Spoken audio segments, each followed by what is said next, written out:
O'zbekiston kitobxonlar yurti ayni shior ostida respublikamiz bo'ylab o'tkazilayotgan kitobxonlik festivali viloyatimiz bo'ylab ham keng nishonlanmoqda. Joylarda tashkil etilayotgan tadbirlardan muxbirimiz xabar beradi.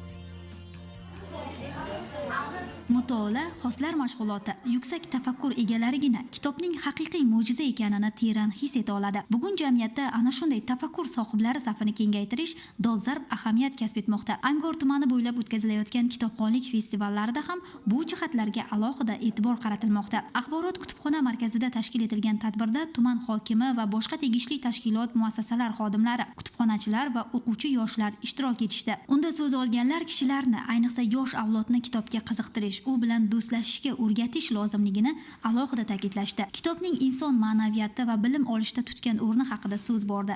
Yozuvchilar va kitobxonlar barchani kitobxonlik festivalida faol ishtirok etishga chaqirishdi. Kitobxonlik haftaligi tashkil etildi. Tumandagi barcha tashkilotlar o'zlarining kitoblari bilan kutubxonaga tashrif buyurib, sovg'a tariqasida kutubxonaga kitob sovg'a qilishdi. Bundan maqsad kitobxon yoshlarni ko'paytirish, kutubxona fondini yanada boyitish. Umuman olganda hafta juda kitobxonlarga boy, maroqli o'tadi degan umiddaman. Yodda tutish lozimki, kitob o'qish shaxsiy muvaffaqiyatga ta'sir qiladigan bosh omillardan. Shunday ekan, har bir yosh kelajakda yaxshi inson bo'lish uchun, yaxshi kasb egallash uchun ham mutolaani kanda qilmasligi lozim. Tadbir davomida kitobxonlikning shu kabi foydali jihatlariga ham to'xtalib o'tildi.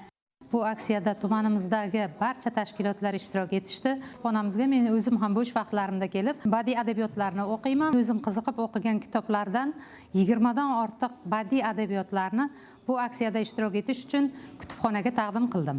Angor tumanida festival doirasida yoshlar o'rtasida kitobxonlikka bag'ishlangan viktorinalar, musiqa va she'riyat kechalari, shuningdek mahalliy yozuvchi va shoirlar ishtirokida ijodiy uchrashuvlar ham tashkil etilmoqda.